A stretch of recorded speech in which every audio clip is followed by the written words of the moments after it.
neighbors, nieces, nephews. This is your favorite Uncle Spoolie, the neighborhood supporter, and welcome back to another installment of I Got Five on It, where I take topics that I'm interested in, break down my opinion in 5 minutes or less. Sometimes I fail, sometimes I succeed, but regardless of what, I'm glad you're here with me. Make sure you go ahead and take your shoes off at the door and like, share, and subscribe. Send this to a mother, auntie, uncle, cousin one more time. You know what I mean? Road to get, you feel me?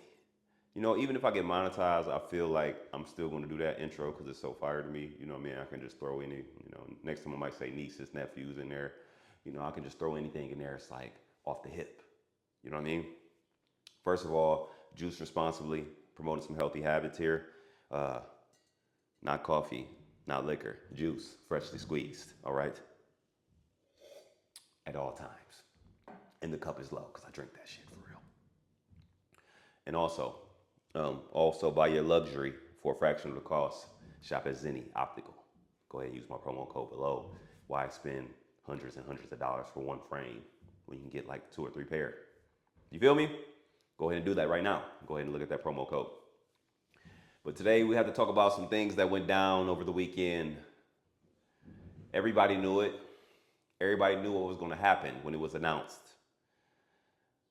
B2K versus Pretty Ricky has happened, and there has been some exposed people.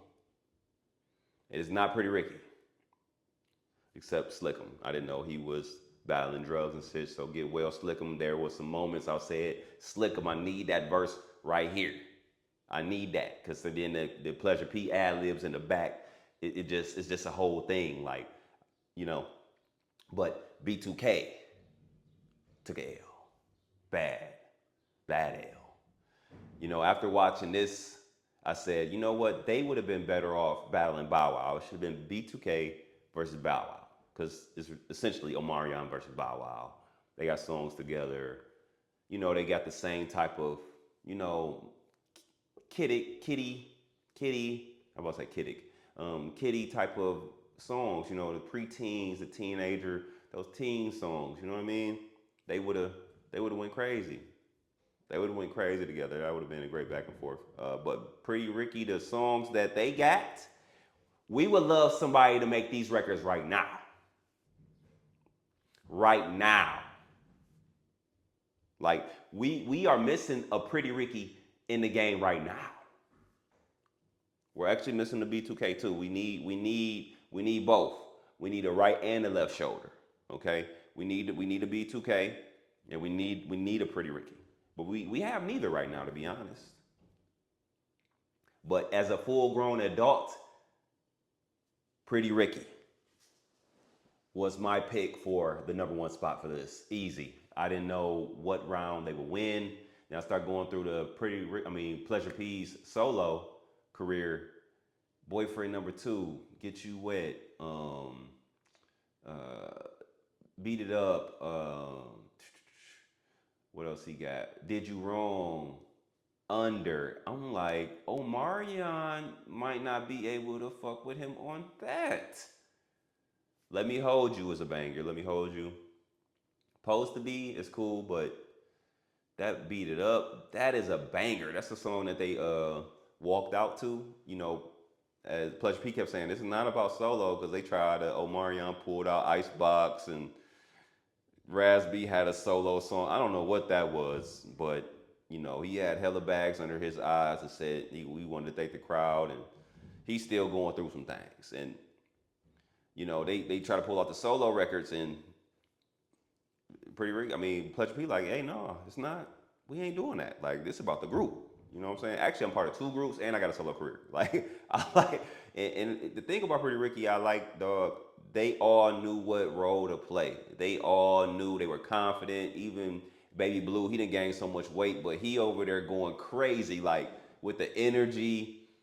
Spectacular is doing spectacular shit. Pleasure P doing Pleasure P shit. You could just tell they really a group. They probably, I don't know, I forgot their story, but they probably was really niggas back in the day. Like, they Spec gonna do Spec.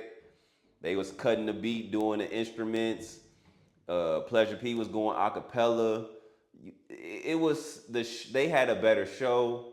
They was more in tune with their show, and like one of the jokes was y'all just broke up yesterday or something like that. I think somebody said the evolution of Pretty Ricky is something like y'all broke up or something like that, something crazy. Yeah, I mean, B2K just didn't look as confident. They they were having Omarion sing one part, cut the song off. It's like, damn, like when they didn't go into the ad libs of "That's the Reason Why I Love You," one of my favorite B2K songs. When he crazy over you with all those crazy, crazy things that I want to do, girl. No one else can. Like, why didn't they do that? They don't even know the best parts of their own fucking songs. Artists, please know the choruses, the runs, and the melodies of your songs that really hit home for your fans. Like, I feel like they missed a few opportunities of that. Like, come on, at least give us that. Come on. But big props to Pretty Ricky, man. What an amazing show. I enjoyed it. They kept making, like I said, they kept making jokes about, hey, sing the acapella. And that auto tune was on for Marion. It was on. It was on heavy. Like he was talking regular one time, and they just you can hear it in the mic. I said, damn, this is bad. This is bad. But yeah, Pretty Ricky had a better show, better records, and if you a real one, you know I'm from Detroit, man, West Side Detroit. We had the Rec, that was like Northwest Activity Center. Yeah, Pretty Ricky, basement party. Yeah, even going into college. Yeah, that '06. Yeah, it was a time, and you know B2K always kind of was just for the ladies, bro. I seen the creator. He said B2K is your first kiss, and Pretty Ricky's your first piece of coochie. Great way to explain it. Great way to explain it. You know what I mean? But how y'all feel about the verses, man? Like, did Pretty Ricky mop the floor with them boys? I feel like it was no contest from get go. Um, yeah, B2K should have went against Bow Wow. I think it would have been more competitive, for sure, for sure. And I want to say, it's a fan. It was a fan in the front. She was a B2K fan, and she had the straightest face ever.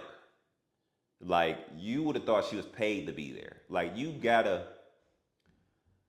I don't give a fuck who you a fan of. Pretty Ricky dropped a song that you liked. I don't give a damn. But she was in the front like this. she she didn't give a fuck. Okay? And if I was on B2K side, that would have been the toughest seat in the house, to be honest. Cause you don't want to be going crazy while your home team getting their ass whooped. Like that would have been a stipulation. I probably would have stayed home if I was on B2K side. I would have just been like, you know what? I'm going to enjoy this from the no, I probably would have went just for the experience. But I would have told them, hey, if I could start going crazy to their records, y'all can't be mad, nigga, because I like some of their shit. I'm gonna like what I like, and I'm gonna like the shit that I like of y'all. All right, but yeah, that had to be the toughest seat in the house. You know what I mean? And shout out to Pretty Ricky for not letting that fan in the front, straight in the front, get to them. But let me know how y'all feel in the comments, man. Make sure y'all like, share, and subscribe. See y'all again next time. Peace.